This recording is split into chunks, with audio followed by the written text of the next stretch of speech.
Reactive abuse isn't necessarily abuse. Let's not even really call it abuse. Let's call it what it is. Self-defense. It's a defense mechanism. Yes. So, quick analogy, because I'm an analogy fan. A kid's getting bullied on the bus every single day. He's getting stuff stolen from him. He's getting pushed down. He's getting made fun of. He's getting hit. You name it. When that kid fights back, do we call that kid an abuser?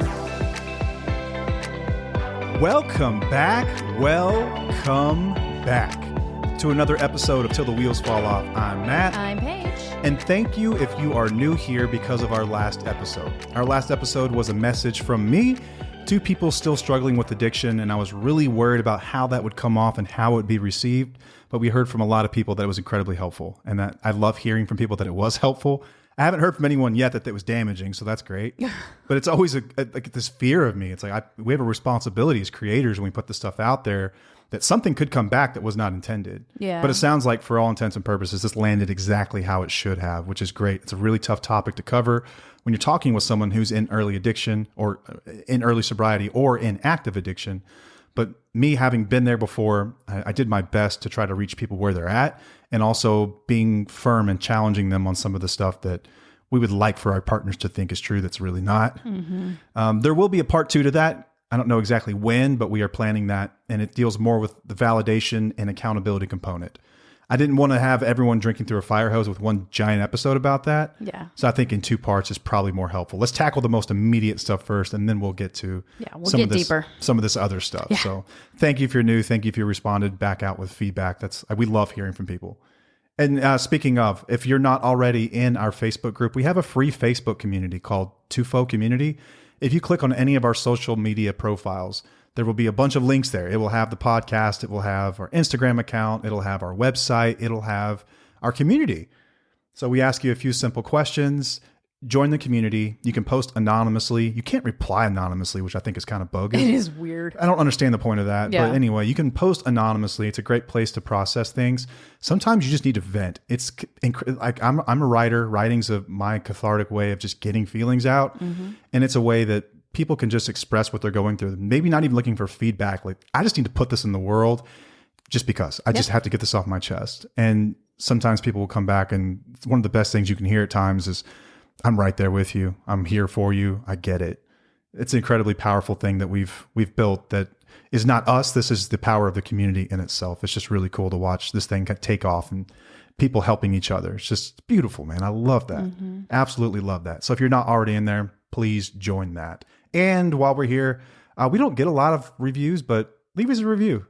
We love reading reviews, good or bad. I like this. It's awesome. But anyway, today's topic is reactive abuse. Mm-hmm.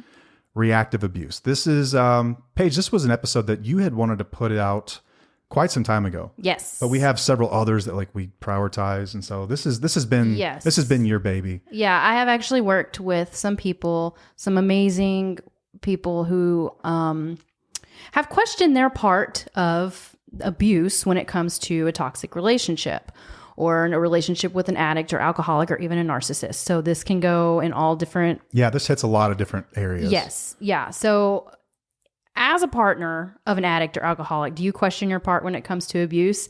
I know I did. And so when you say question my part, meaning were you ugly to them? Were you abusive? Right. Was I abusive? That's the question. That's the part that I would question, like, oh my gosh, because we hear these things all the time about what abuse is. Yeah. And, did I do that? Am I an abusive person? Because I would lash out. I would yell. I would call you names. I would throw things across the room. I don't know if I ever threw things at you, but I wanted to. I know that. But I knew that all of this was out of character for me. Like, I didn't like fighting. I didn't want to be angry. I didn't want to lash out. But come to find out, my lashing out is something that's called reactive abuse or reactive defense. Which is a better term for it, I think. Yes. So I actually got that information from a website that I'll bring up in just a minute, because it had a lot of just gems in it that really helped me open my eyes to how I reacted in our relationship. And I think a lot of people that listen to us are going to relate to this. And I'm hoping that you come away with less guilt with how you feel, because I felt guilty for a lot of the times. Yes, I have a part in that. And I have, owned that part and taken accountability, but there are reasons why I reacted the way I reacted. Absolutely, there are. Yeah, reactive abuse isn't necessarily abuse. Let's not even really call it abuse. Let's call it what it is. Self-defense. It's a defense mechanism. Yes. So, quick analogy, because I'm an analogy fan. A kid's getting bullied on the bus every single day. He's getting stuff stolen from him. He's getting pushed down. He's getting made fun of. He's getting hit. You name it. When that kid fights back, do we call that kid an abuser? No, but there are a lot of schools that say that there are zero tolerance rules and they get in trouble for it. Zero tolerance rules are just an easy way to not have to look at situations. All right. I got opinions about zero tolerance fully aware. policies. I'm just throwing that out there. I'm just it's filling for in the ease gap. of process. It doesn't mean it's correct. But but no, that's true because we teach people to stand up for yourself. We don't call that kid the abuser. Right. Everyone will look at that and say he stood up for himself. He finally stood up for himself. Now, the moral question, is it right to fight back? Is it right to hit? Is it right to do any of these things? Philosophically, we can get into that some other time. But strictly speaking, when someone reacts in defense, we even have laws that protect those people. Mm-hmm. They're laws for self-defense. Yeah.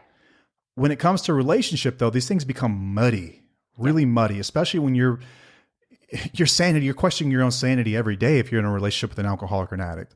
Facts. Like, am I to blame here? Was he right when he said that I'm the reason he does this? If I was less nagging, would it mean that he drinks less? Like, you question everything you do, which is part of what causes the lack of self-esteem, the lack of empowerment in these relationships. Mm-hmm. Al-Anon will call something like this codependency, which is a term that we've never loved by any means. Yeah. It still doesn't make sense to me in my mind. But anyway, this is where a lot of this stuff comes from. And this is just another vein in that same topic. Yeah. So walk us through situations or what is, Yeah. So according to experts, it is rare in an intimate relationship that there are two abusers.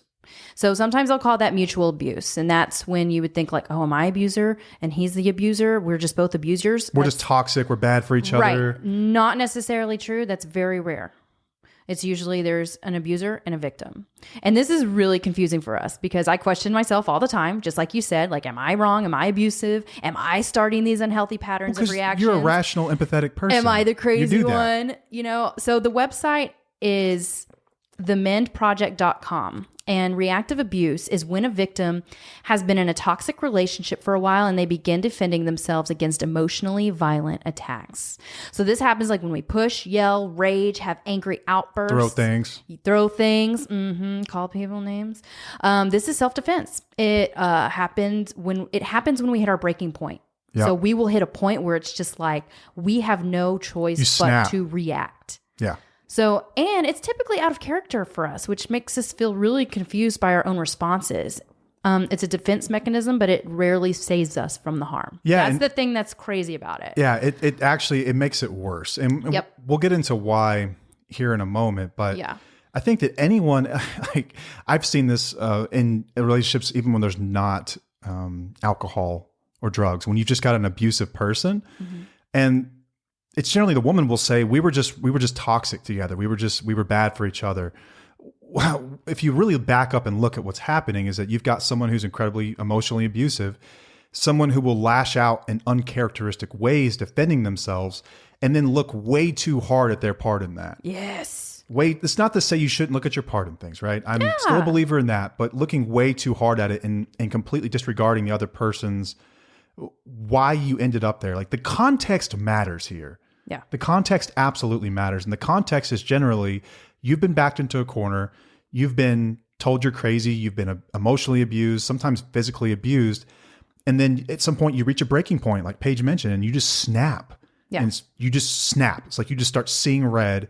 And anything that happens after that point is an involuntary self-defense mechanism. Yep. And I think that a lot of the time these genuinely empathetic, caring people will, after the fact, can feel incredibly guilty and be like, man, I'm abusive. I caused that. And abusers, I can speak from an abusive standpoint. We love it when y'all do that. Yeah. Yeah. It's a sick thing, but it's true. Because now it's not all on me. Now I've got you right where I want you. Right. So because so what is abuse? Just in general? Yeah. What's abuse? I would define it as an attempt to gain control over somebody. Okay. Or to gain benefit from something. Yeah. Improperly. Right. Right? Yeah.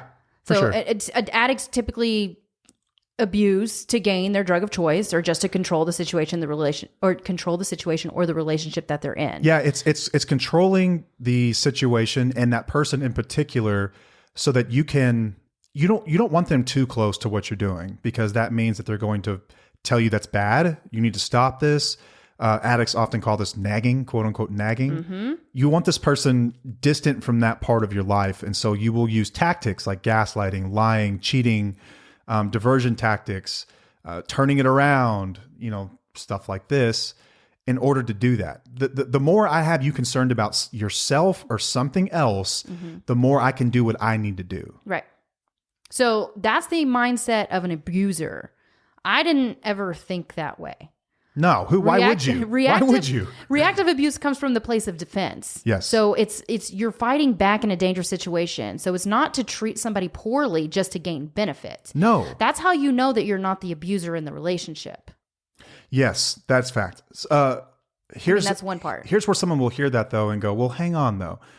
As you're lashing out at someone, aren't you in some way trying to regain control over that situation, help them see, in an effort to get them to see your perspective?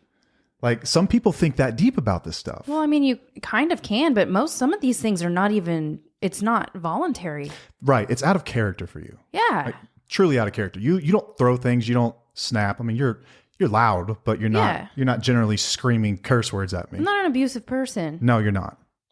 Not at all. Incredibly caring, compassionate, vulnerable person. But when these things happen that are out of character, you can typically look at that and say, okay, like, I'm not trying to control anyone. This isn't a typical behavior from me. This was like a one-off where I just flew off the handle, and it happens every time XYZ happens. Yes. So there's a trigger for it. Right. And so you're on high alert, and these triggers happen, and our brains actually release a stress hormone, and it's the fight, freeze, or flight response. And sometimes we respond and it is even like a shock to us more than it is you, because it's out of character. And I know that I feel like when I've responded in that way, it doesn't align with my values, and I immediately feel regret. I feel guilty. I feel as though I truly effed up and I need to make amends. Yeah. And this is because the reactions can happen without warning. It just happens like pop, there it goes. And like, you don't even know what you've just done. Yeah. Like, think about if anyone grew up with siblings, like having an older sibling that bullies you. My older brother did this to me all the freaking time. When we were like middle school age, he would run in. Okay, we'd get off the bus at the same time. My parents weren't home. He would run inside. He would beat me off the bus, like literally off on feet, beat me into the house, lock the door, and then make me bang on the door for 10, 15 minutes or more before he let me in the house. And it was frustrating. It drove me crazy. And I was smaller than him. I was, 2 years, but a year and a half younger. And there was one day where I guess I'd had a bad day at school. I don't know, but I was really hurt by everything. And when he opened that door, I don't know what happened. I snapped. Mm-hmm. And I mean, talking about an ass whipping to end all ass whippings. I mean, I lost my mind on him. Damn. And then when he was on the ground screaming, stop, stop, stop, I like came to and I'm like, oh my God, I'm sorry. Mm-hmm. And then he gets up and I see the look in his eyes and it's like, uh-oh. I took off running, and my mom had these old like antique chairs. I stuck a chair in between the two of us. I'm like, no, we can talk this out. Wait. His foot went right through that chair, man. And I'm like, oh, now we got bigger problems. We're both in trouble now. Yeah. I took off to my room, locked the door, like jumped under the covers, and he's banging on the door. But that was an instance of reactive abuse. Like, I just snapped. I couldn't tell you what happened. I wasn't like an angry kid. I wasn't a fighter. But you do it enough times to somebody and they're going to react. It's a defense I was mechanism. acting in self-defense. Absolutely. But you know what he told my mom? What? Just the opposite. Oh, yeah. I'm a bully. I snapped. I beat him up for no reason. Oh, yeah. He didn't own his part. No. So this goes way back in life. Like, it's not unique to your life right now, but there are instances like this throughout your life. Oh my gosh. That's funny. That chair never recovered. It was glued back together and it was never the same. Oh my gosh. Okay. So I had just talked about the fight, freeze, or flight response. Uh-huh. And I'm going to kind of share an example, like in our relationship, okay. What I would typically do. My response to defend myself, like I said, was yelling or whatever. But there were also times when I would freeze. And it used to really irritate you because I wouldn't talk. I couldn't talk. It's like I needed to protect myself by freezing. Yeah.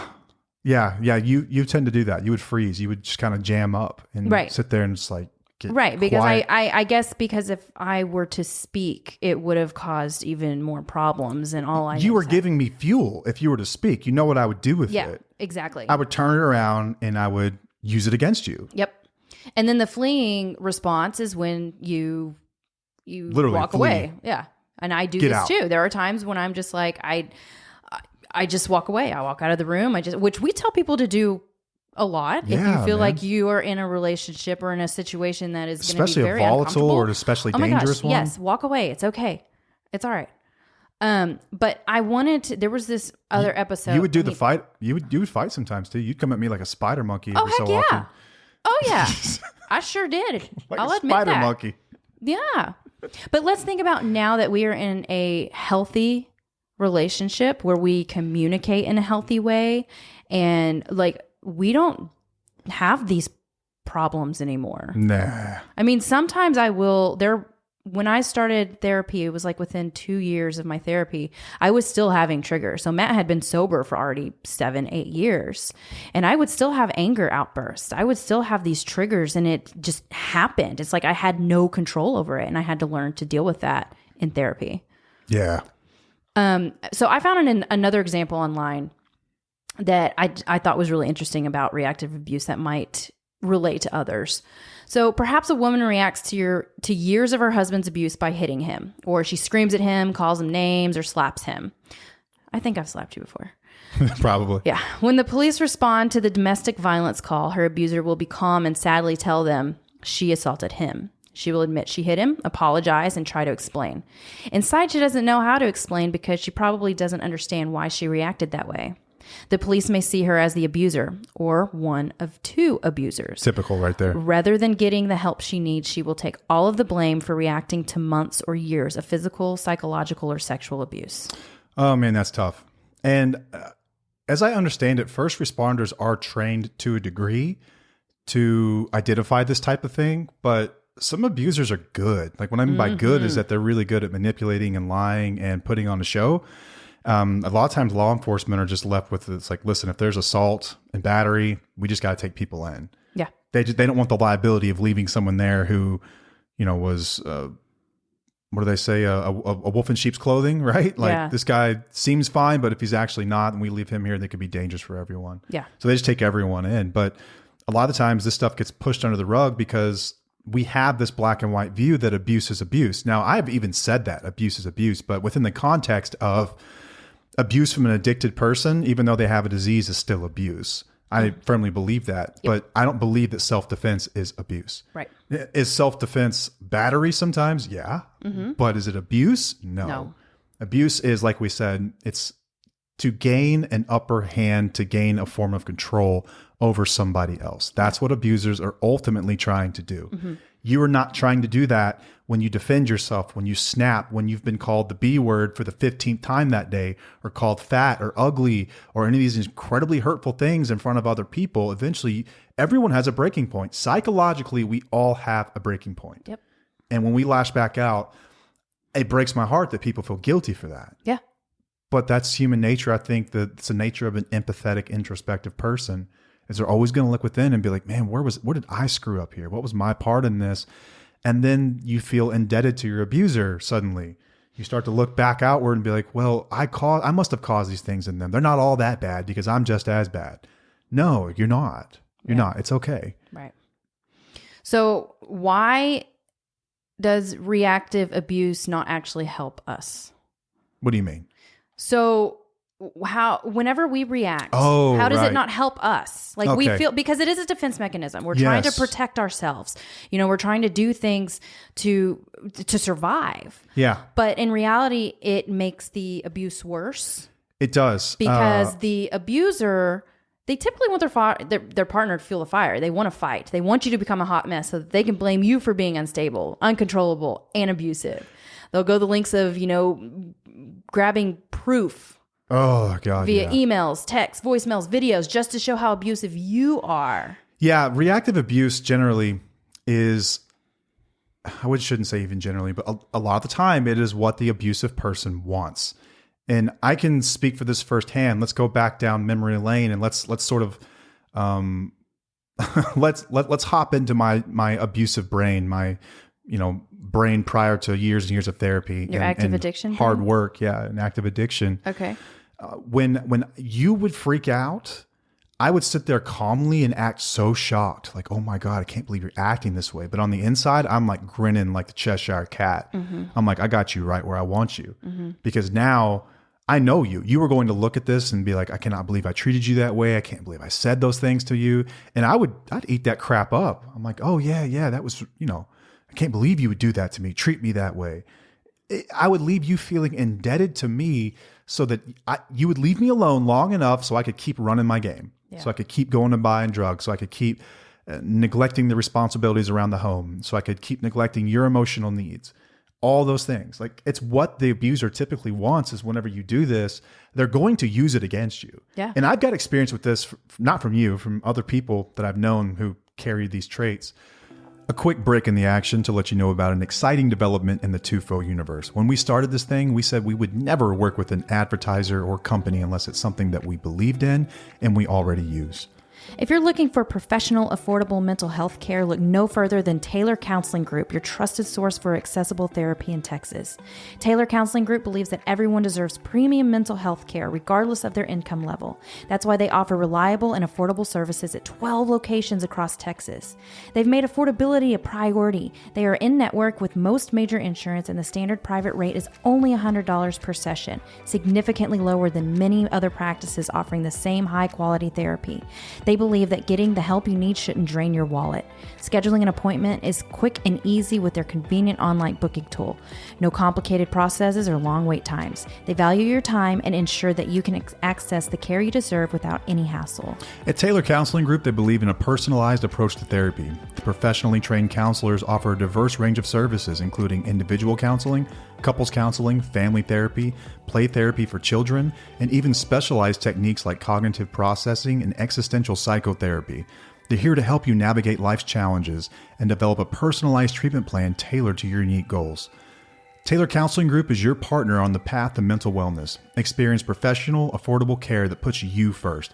Visit their website, taylorcounselinggroup.com, or call them today to schedule an appointment and tell them TUFO Couple sent you. A link and phone number is going to be available in the show notes. And back to the action.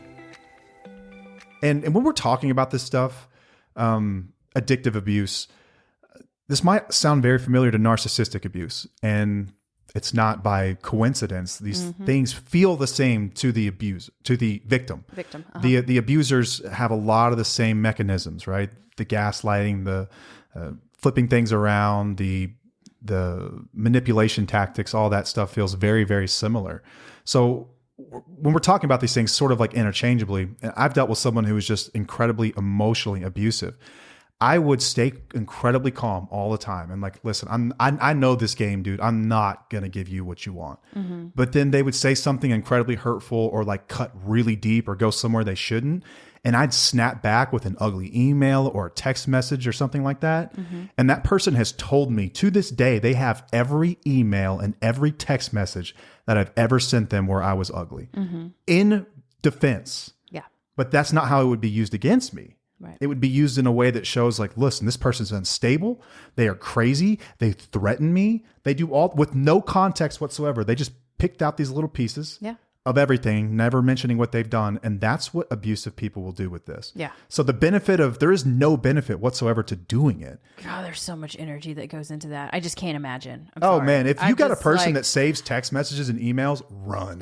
Like that is a sure sign this person is wheels off. But I will say though that I do tell people to write down instances that happen for you to look at, the patterns within your relationship. That's helpful for the victim. It's helpful for the victim, but it's not helpful to show for the other person and be like, look, this is what you're not giving this to. You're not giving them to punish them. No. It is literally for yourself. I just had to throw that in there. No, because it is when you've been abused for a very long time. We can normalize dysfunction incredibly easy. It's almost scary. Yeah, how well we can normalize dysfunctional situations. So true. So we've encouraged people at times whenever we identify dysfunction, it's something that we've been through as well. It's like, oh, I've been there before. You should try writing this stuff down so you don't forget it, because it's really easy to normalize it and forget about like all the times they were coming home with the scent of perfume on them. I don't know, just as an example. Yeah. Like let's let's put the pieces together here and let's look at what's really going. Let's construct an actual view of what's happening. Abusive people are looking to take this out of context to use against you. Right. They're not trying to identify patterns. Right. They're literally trying to be manipulative with it. They're sick. They're sick people. It just blows my mind. Oh, it's frustrating, man. So another part of where you kind of get stuck into this dynamic is that your partner, like the abuser, will tell you that you need help. Oh yeah. And then that'll increase our sense of self-doubt, and it makes us question our own sanity. And then when that happens, we become even more dependent on you because we are like, oh my gosh, maybe we are wrong. Maybe our partner is right. We've convinced you've convinced us that we're the crazy one. And that we are your only way to salvation. And I'm sure, so I would easily be like, okay, maybe I do need help. I need to go. But if it was turned and I would say, you need help, I guarantee you'd have been like, no, I don't need help. I'm doing fine. You need help. You need help. Exactly. So it's like, oh my gosh. Oh, another red flag. If you've ever told someone that they're abusive and they call you the narcissist or they call you the abuser. That's a red flag. It's a red flag that they are exactly what you just said. Yes. No one gets more offensive than a narcissist who is denying something they definitely did. Yep. They get so defensive so quickly. Yeah, that's what I was going to talk. Like this next bullet point was going to be accountability. Yeah, you know what's screwed up about what you just talked about? Whenever I would tell you, like, you need help, like you lash out, like your emotions have gotten too big, like this is getting dangerous. I would say things like that to make you leave me alone. And what I didn't realize, like to be honest, I didn't know how bad this would get for you. And like I don't want to get emotional about it. It's hard for me to even think about, but I didn't know how bad this would get. I didn't know how deep the effects would go. Like in that moment, I just needed you to leave me alone. Yeah. I didn't realize how bad this would get. Like it doesn't excuse the fact that I did it, and it shouldn't relinquish me from responsibility of it. I live with that every single day. But the really screwed up part about putting someone in that position where you've convinced them that within your relationship that they are crazy, they start to question themselves. The self-doubt creeps in, their confidence disappears, and now they are somewhat stuck with you because now they're emotionally dependent on you for validation. If this person says that I'm crazy and I believe them, they're the only ones who can tell me that I'm not crazy.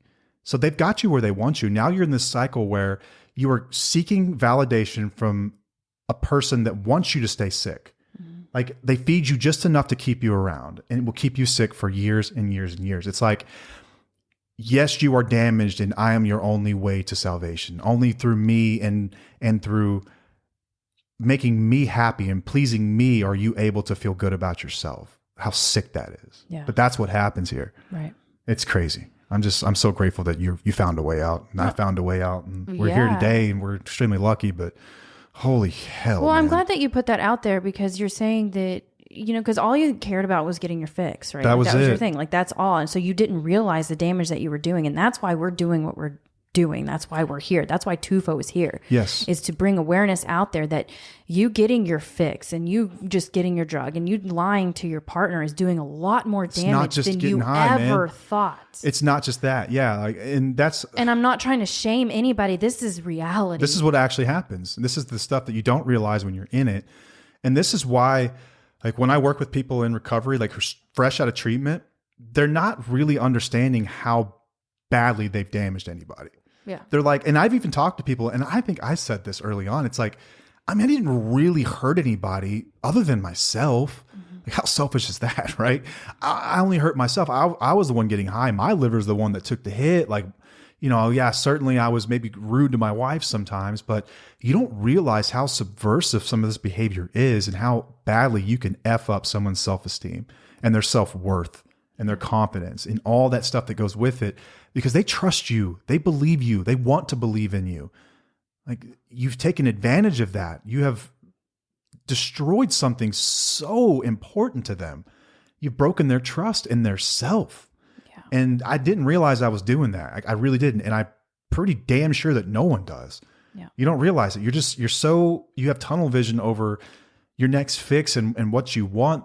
And you'll say or do basically anything to get there without understanding, like really thinking through, okay, if I say this, what are the ramifications of it? So a lot of people, when they're freshly sober, like as we're sitting down working through stuff, I'm like, so tell me about your life. Like what's going on? What's good? What's bad? They never talk about stuff like this. Ever. I'm the one who usually brings it to their attention, but not right then. We have to get some stuff out of the way first. Right. And then once we get to that point where it's like, okay, so let's look at your family, let's look at your relationships, and we start to work through this stuff. And it's only then that you see like their mind just blow like, oh my God, I never realized this.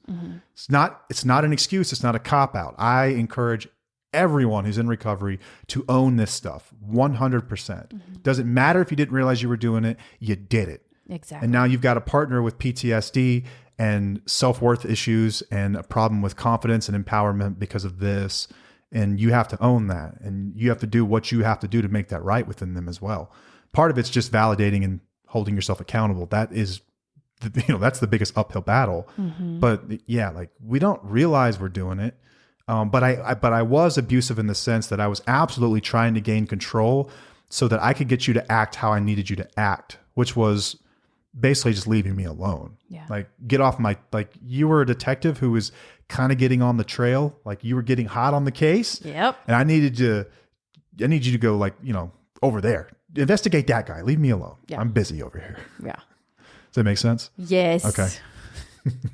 All right. What's up next? Okay. I was just, kind of the last part. Well, PTSD's in here. It's mentioned. Yeah. Like the actual effects of this thing. Yeah. I mean, it happens whenever we don't know that we're being abused most of the time, like you just said. And it's the longer the abuse happens because our stress hormone is going to be released over and over and over again. That thing fires up. It's going to keep getting fired up. So we're going to react more and more, that's out of character. Yeah. And you have physical stuff that happens as well. Yes. And like it can affect your immune system. Like you can stress become is terrible sick. For your body. Yes. I was reading about this the other day. Like, the effects of stress on your long-term health and just lifespan in general, stress is terrible. It is worse than like sugar and smoking and maybe even drinking. Like this stuff is terrible for you. Right. Being in these relationships literally has effects on you. Yeah. So how do you know for sure if you aren't the abuser? If you're asking that question and wondering it at all, that is a great sign that you are not the abuser. If you're listening to this, chances are you're not. Just like Matt said, when you call a narcissist and they blow up and deny. And call you a narcissist? And if you're, questioning your reactions, chances are you're reacting to defend yourself. Most of the time, the problems within this relationship are caused by the addict or alcoholic, not necessarily you.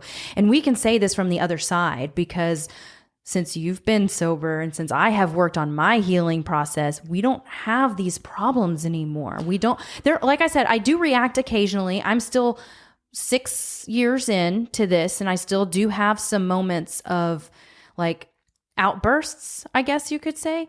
But I acknowledge them immediately and I correct them and we discuss it and we move forward from it and we're both very supportive on it. I never hold it over your head No, either. you don't. And I'm extremely grateful for that. But it does linger. It lingers because I was in survival mode for so long. Yeah. Man, and that's something, anytime someone approaches us or sends us a DM, I want people to know that this is a process. And when we say process, think years. Yeah. Not one conversation or a month or 90 days. Like you can start, don't get me wrong, you can make progress in a conversation. You can make progress in 90 days. But to really look back over the course of time, this stuff takes years. You're unlearning behaviors that took years to learn. They can't be unlearned that quickly. Yeah. And this goes for basically every single topic that we cover. It's a process. Like be gentle with yourself. Like even if you realize today, in this episode, you go, oh my God, I'm in one of these relationships. I have done that before. Like I have reacted in defense and been called an abuser. Like I'm with a narcissist. I'm with an addict with narcissistic tendencies. Like, oh my God, like that realization in itself is going to take quite some time to sit in before you go, okay, so what do I do about it? And then it takes even longer to actually do something about it. Yeah. And I know it's tough when you're in it. And like, I think that it's only natural that we want solutions quickly. This is the one area of life that doesn't have many quick solutions. Like I can come up with a quick solution for an addict for sure. Yeah. Lock this dude up. and make sure he don't get drunk. Right. Like we start to get to work and do better. Yeah. But the emotional stuff, it just takes time. It does. It takes freaking time. It does. It's like habits. You're recreating habits. You're having to shift your brain. Like when I work people through, like I got sober working a 12-step program. There are other ways to do this, but when I got sober, it took me like 9 months to work all 12 steps. A lot of people, it will take anywhere from 6 months to a year to do it. And in that course of that first year is like the most emotionally trying time you'll ever have in your life. Yeah. It's not like you learn that you're an addict and you stop drinking and then day 2, you're just better.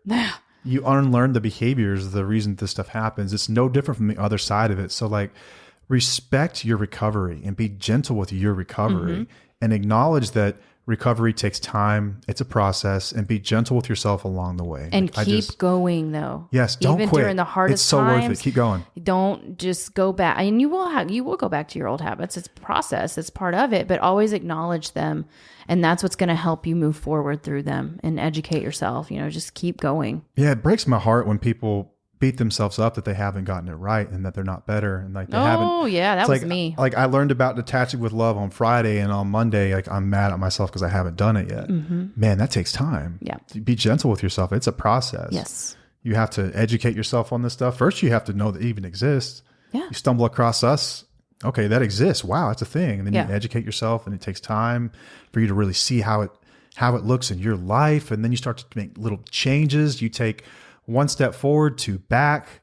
That's the way it goes. Yeah. It just do not give up. Like till the wheels fall off, stay on the course. You're going to be okay. Yeah. There's recovery for everybody. Even if they don't get recovery, you can. Yep.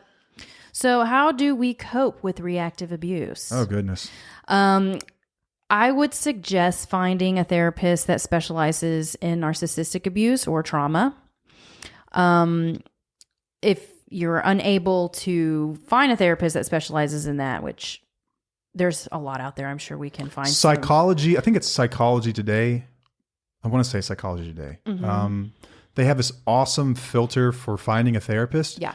Where you can search by their specialty in your area, what insurance they accept, all kinds of awesome stuff. Yeah. And you can find specialists, if you will. Yes, because there are going to be some therapists out there that are not, they don't specialize in this type of thingy. I love therapists, but I do too. But I have seen some therapists give people, because they weren't educated in this particular realm of recovery. Right.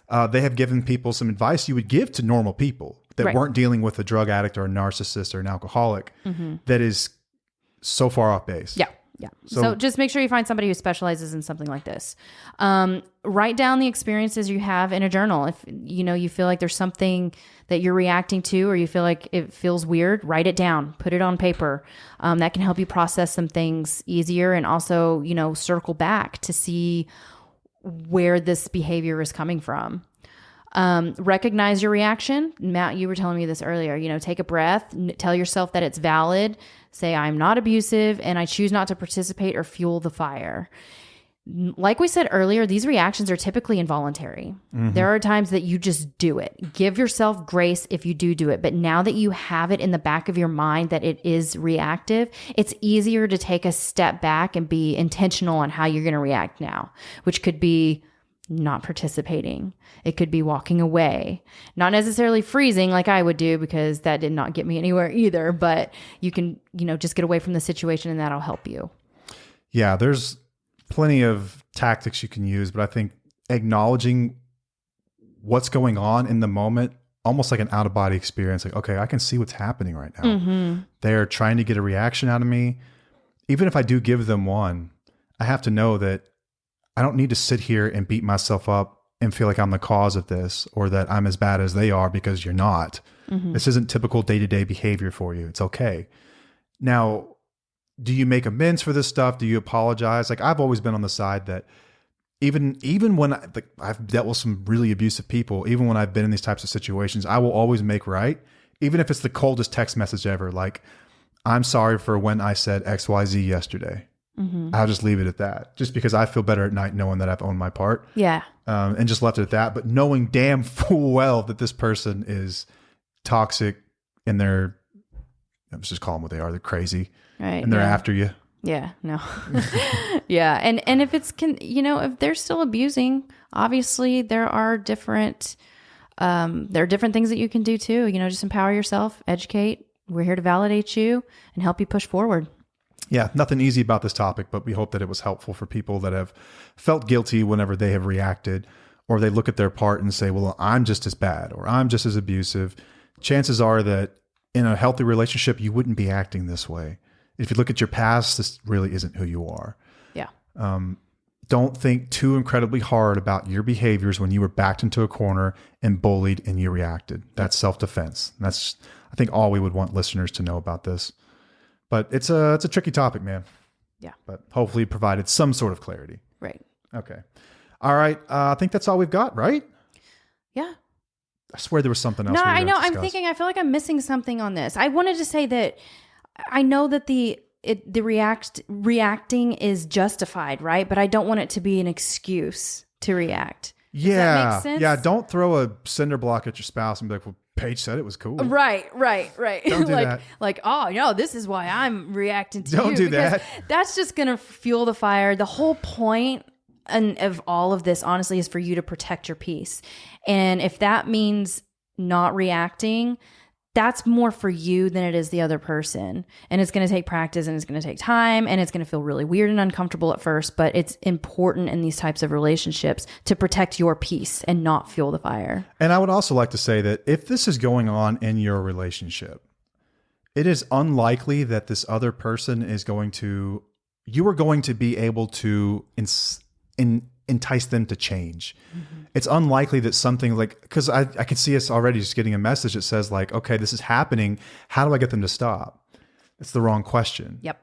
What do I need to do about it so I'm not in this situation anymore? Right there is the better question. Mm-hmm. I think a lot of the times people in these relationships are trying to make something out of nothing. Mm-hmm. And they're trying to make beauty out of just ugliness and torment and chaos.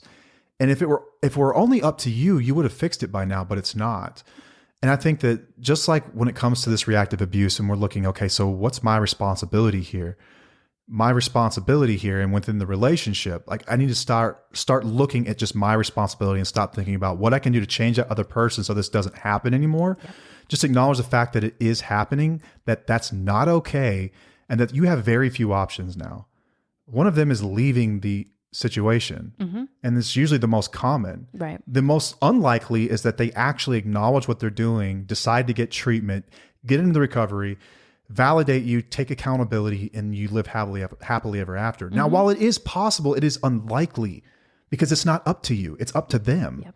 And it has to be this perfect storm for them of desperation, willingness, and opportunity that they can get sober. They want to get sober, and that they have the means to do it. Yeah. They can take off a month from work or go to treatment or whatever it might be. It's just incredibly rare.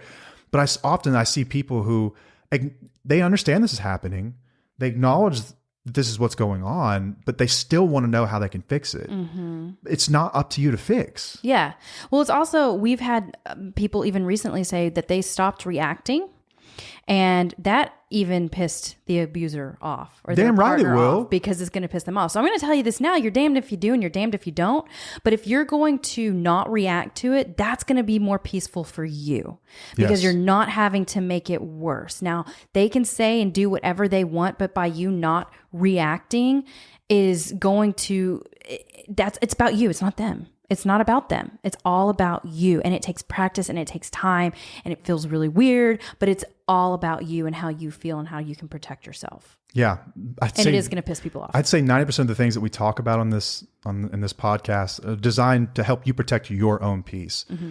There are very few things that you can do to fix someone else. Yeah. It's just the fact of addiction. That's just how it works. Or even narcissistic abuse. Like these people are unlikely to change because of something that you've done. Yeah. You've already tried everything. Right. And the more you learn, we're teaching people these things so they can learn more about themselves, so they can become empowered to make decisions that are best for them. Yep.